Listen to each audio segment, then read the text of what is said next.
नमस्कार दोस्तों। आज हम उस आदमी के बारे में जानने वाले हैं जो स्वयं अपनी पहचान है। उसके जैसा वॉरियर, उसके जैसा राजा दुनिया में कहीं नहीं होगा, ऐसी मान्यता है। दुनिया भर के धर्मों में जो पहला आदमी धर्म बनाया है, सिर्फ वही फेमस थे। लेकिन एक ऐसा भी आदमी है जो किसी भी धर्म का नहीं होते हुए जो सब राजाओं में आगे है, ऐसा मानना है। इतिहास में जो लिखा है हम उसे ही मानकर चलते हैं। तो आइए जानते हैं अलेक्जेंडर उर्फ सिकंदर के बारे में। मैसेडोना का अलेक्जेंडर III दुनिया के सबसे सफल और प्रसिद्ध सैन्य कमांडरों में से एक है।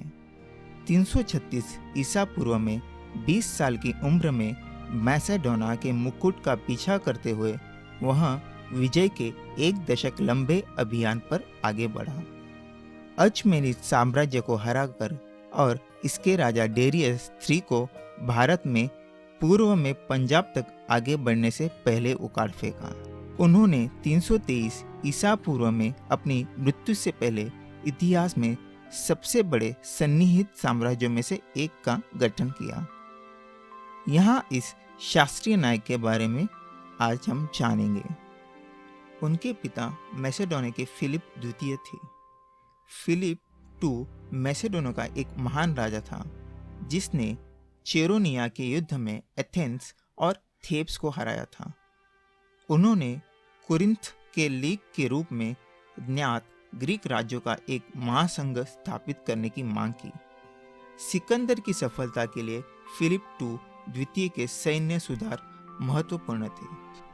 फिलिप ने मैसेडोनियन सेना को उस समय के सबसे घातक बल में सुधार किया, जिससे उसकी पैदल सेना, फालानक्स घुड़सवार सेना, घेराबंदी के उपकरण और रसद प्रणाली के विकसित हुई। फिलिप के सुधारों के लिए धन्यवाद। सिकंदर को अपनी उत्तराधिकार के समय की सर्वश्रेष्ठ सेना विरासत में मिली। अरस्तु उसका टीचर था। अलेक्जेंडर को इतिहास में सबसे प्रसिद्ध दार्शनिकों में से एक द्वारा प्रशिक्षित किया गया था। फिलिप द्वितीय ने अरस्तु को इस समझौते के साथ काम पर रखा कि वह अपने घर स्टेगेरिया का पुनर्निर्माण करेगा, जिसे उसने पहले चकित कर दिया था। फिलिप द्वितीय की हत्या कर दी गई। फिलिप द्वितीय, जो सिकंदर के पिता थे, मैसेडियन लोगों की सत्ता में हत्या करने का काफी इतिहास था और फिलिप को उनके शाही अंगरक्षक के एक सदस्य द्वारा शादी की दावत में मार दिया गया था। सिकंदर के पास राजा बनने का संघर्ष था, क्योंकि अलेक्जेंडर की मां ओलंपिया एपीरस से थी। वह केवल आधा मैसेडोनियन था। सिंहासन पर दावा करने का उनका संघर्ष खूनी था। फिलिप की अन्य पत्नियों और उनकी बेटी की हत्या कर दी गई। साथ ही 2 मैसेडोनियन राजकुमारों के साथ उसने कई विद्रोही गुटों को भी मार डाला। उन्होंने शुरू में बाल्कन में अभियान चलाया। 335 ईसा पूर्व के वसंत में अलेक्जेंडर अपनी उत्तरी सीमाओं को मजबूत करना चाहता था और कई विद्रोहों को दबाने की कोशिश कर रहा था। उसने कई जनजातियों और राज्यों को हराया। फिर एक विद्रोही थेब्स को चकित कर दिया। इसके बाद उन्होंने अपना एशिया अभियान शुरू किया। फारसियों के खिलाफ उनकी पहली बड़ी लड़ाई में 334 ईसा पूर्व में ग्रीनिकस नदी के पर थी।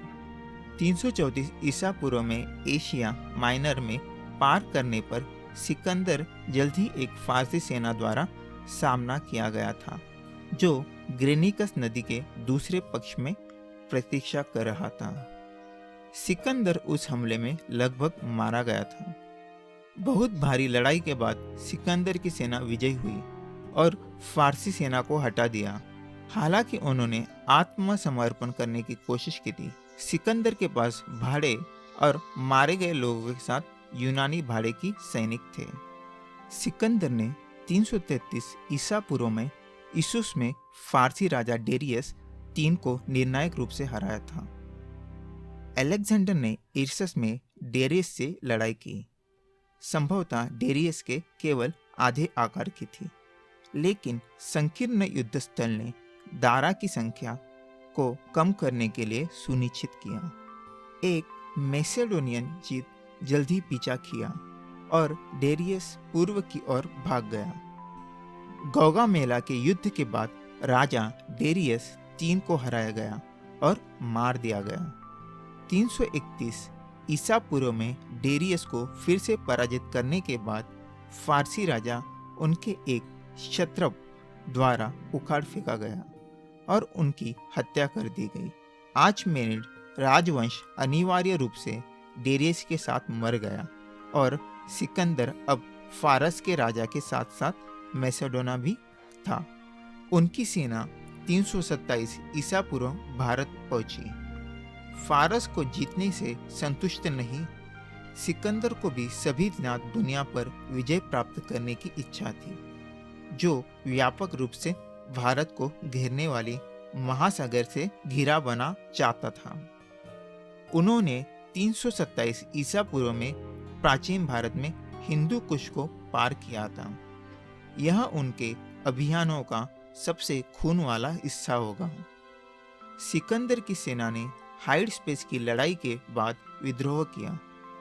सिकंदर की सेनाओं ने 326 ईसा पूर्व में पौरव के राजा पोरस के खिलाफ लड़ाई लड़ी थी। फिर से सिकंदर विजयी था, लेकिन युद्ध महंगा था। उसने अपनी सेना को हाइपैस नदी के पार ले जाने का प्रयास किया, लेकिन उन्होंने इनकार कर दिया और वापस जाने की मांग की। अपने प्रचार अभियान में सिकंदर कभी भी युद्ध नहीं हारा। अपनी कई महत्वपूर्ण और निर्णायक जीत में अलेक्जेंडर को काफी हद तक समाप्त कर दिया गया था, लेकिन उनकी सेना में अच्छी तरह से प्रशिक्षित दिग्गज शामिल थे, जबकि सिकंदर के पास सैन्य रणनीति की शानदार समझ थी। वह बड़े जोखिम उठाने और आरोप का नेतृत्व करने और अपने लोगों के साथ लड़ाई में जाने के लिए भी तैयार था। यह सब उसके पक्ष में भाग्य स्वाहा हो गया। सिकंदर भाग्यशाली था क्योंकि सिकंदर ने अपनी सेना को आगे से नेतृत्व किया। उसने अपने सैन्य अभियानों के दौरान कई बार मृत्यु के साथ भोजन किया। उदाहरण के लिए क्रेनिकस नदी में क्लेट्स द ब्लैक हस्तक्षेप से उनकी जान बची थी, जो अपनी कंची से सिकंदर को घातक झटका देने से पहले फारसी की बाह काटने में कामयाब रहे थे। हमने सुना है कि उसने अपने जीवन में कई बार घाव झेले। सबसे गंभीर उनके भारतीय अभियान के दौरान था, जहां उन्होंने एक तीर से अपने फेफड़े को छेद दिया था। 324 ईसा पूर्व में अलेक्जेंडर ने सूसा में एक सामूहिक विवाह को आयोजन किया, जहां उन्होंने और उनके अधिकारियों ने ग्रीक और फारसी संस्कृति को एकजुट करने और खुद को एशिया के राजा के रूप में वैध बनाने के लिए महान फारसी पत्नियों से शादी की। हालांकि इन सभी विवाह लगभग जल्दी तलाक में समाप्त हो गए। सिकंदर एक बड़ा शराबी था। सिकंदर की एक बड़े शराब पीने वाले के रूप में प्रतिष्ठा है। एक शराबी घटना में उसने अपने दोस्त और जनरल क्लिट्स द ब्लैक के साथ बहस की और उसके सीने में भाला फेंककर उसकी हत्या कर दी। कुछ सिद्धांत है कि शराबबंदी ने उनकी प्रारंभिक मृत्यु में योगदान दिया। मात्र 32 वर्ष की आयु में सिकंदर की मृत्यु हो गई। प्राचीन काल में परिवार बहुत अधिक बाल मृत्यु दर की उम्मीद कर सकते थे, लेकिन अच्छे बच्चे जिन्होंने इसे वयस्कता में बनाया था, वे आसानी से अपने 50 के दशक में रह सकते थे या अपने 70 के दशक में भी रह सकते थे। इसलिए सिकंदर की मृत्यु समय से पहले हो गई थी। 323 ईसा पूर्व में बाबुल में उनकी मृत्यु हो गई। उनकी मौत का कारण एक रहस्य बना हुआ है। शराब, घाव, दुख, एक प्राकृतिक बीमारी और हत्या सभी चक्रों के सिद्धांत के रूप में कि कैसे सिकंदर महान की मृत्यु हो गई। हालांकि वास्तव में क्या हुआ, इस पर विश्वसनीय सबूतों की कमी है। कई स्रोत इस बात से सहमत है कि वह लगभग एक हफ्ते से बिस्तर पर थे, संभवतः बुखार के साथ, और 10 या 11 जून 323 ईसा पूर्व में उनकी मृत्यु हो गई। उनकी मृत्यु के बाद उनका साम्राज्य गृह युद्ध में ढह गया। सिकंदर का विशाल साम्राज्य जल्दी से युद्धरत दलों में विखंडित हो गया। उत्तराधिकारी के युद्ध 40 वर्षों तक चला। आखिरकार सिकंदर का साम्राज्य अनिर्वाय रूप से 3 भागों में विभाजित हो गया। एशिया में सेलिकाइड, मैसिडोनिया में एंटीगोनिड्स और मिस्र में टॉलेमीड्स। रहस्य उसके कब्र के ठिकाने को घेर लेता है।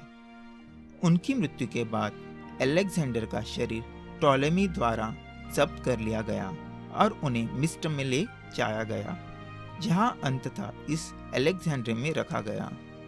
यद्यपि उनका मकबरा सदियों तक अलेक्जेंडर का एक केंद्रीय स्थल बना रहा, लेकिन 4वीं शताब्दी ईसा के अंत में उनकी मकबरे के सभी साहित्यिक रिकॉर्ड गायब हो गए। रहस्य अब चारों ओर से घिरे हुए है कि सिकंदर की कब्र का क्या हुआ। कुछ लोगों का मानना है कि वह अब अलेक्जेंड्रिया नहीं है। सिकंदर की विरासत आज भी जीवित है। अलेक्जेंडर द ग्रेट इतिहास के सबसे प्रभावशाली लोगों में से एक थे। उनकी सैन्य रणनीति का अध्ययन अभी भी किया जा रहा है, जबकि उन्होंने ग्रीक संस्कृति को आधुनिक दिन के रूप में अफगानिस्तान और पाकिस्तान में लाया था। उन्होंने 20 से अधिक शहरों की स्थापना की, जो उनके नाम के अनुसार है। प्राचीन मिस्र का शहर अलेक्जेंड्रिया, जो प्राचीन काल में एक प्रमुख भूमध्य सागरीय बंदरगाह था और अब 5 मिलियन से अधिक लोगों का एक महानगर सिकंदर महान द्वारा स्थापित किया गया था। हालांकि ऐसा भी माना है कि सिकंदर बायोसेक्सुअल, मतलब मेल और फीमेल दोनों के गुण वाला भी था। ऐसा सिर्फ इतिहास में लिखा गया है कि कितनी बातें सच है और कितनी झूठ, ये तो आज के वक्त बताया जा नहीं सकता। फिर भी हम इतिहास को ही मान के चलते हैं। इस वीडियो में आपको कंफ्यूजन भी हुआ रहेगा। सिर्फ आप ये ध्यान रखिए, फिलिप II सिकंदर के पिता थे। उसके बाद सिकंदर का जन्म हुआ और वह दुनिया जीतने के लिए निकल पड़ा। आज के लिए बस इतना ही। आप हमारे चैनल पे नए हैं तो इस चैनल को सब्सक्राइब कीजिए। धन्यवाद।